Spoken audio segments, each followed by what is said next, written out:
ஒன்று மட்டும் மறவாதீர், வெற்றி அடைந்தாலும் தோல்வி அடைந்தாலும் சரி, தமிழ் தாயின் தமிழ் பாலை குடித்து வளர்ந்த தமிழர்கள்டா நாங்கள். மீசையை முறுக்கிட்டு முயற்சி செஞ்சுட்டு போயிட்டே இருப்போம். தமிழண்டா என்னாலும். வணக்கம். தமிழ்நாட்டை தமிழன் தானே ஆளணும். அதே மாதிரி நாம் தமிழர் என்ற தார்மீக கொள்கை கொண்ட ஒரு கட்சி தானே தமிழ்நாட்டை ஆள வேண்டும். இது கூட தெரியலையா? ஆனால் தமிழ்நாட்டை ஒரு தமிழன் கையில் கொடுத்துடக்கூடாதுன்றதுக்காக சில குள்ள நரிகள், இந்திய குள்ள நரிகள், அவங்க பெரிய முயற்சியில் இறங்கியிருக்கிறாங்க. தமிழ்நாட்டிலையும் சரி, இங்கே மலேசியாவிலையும் சரி, இந்திய குள்ள நரிகள்.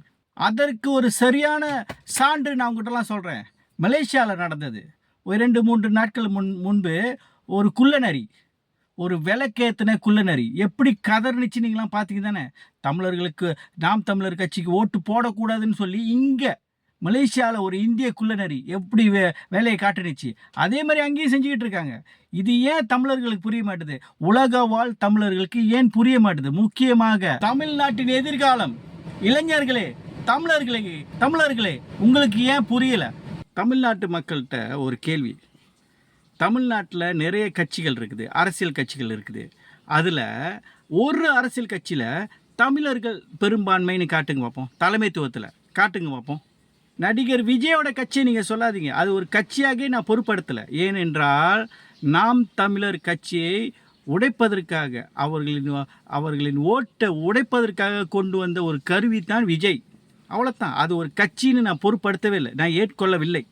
ஆகவே தமிழ்நாட்டு தமிழர்கள்ட்ட ஒரே ஒரு வேண்டுகோள், மலேசியா தமிழன் நான் உங்ககிட்ட ஒரு வேண்டுகோள் வைக்கிறேன்.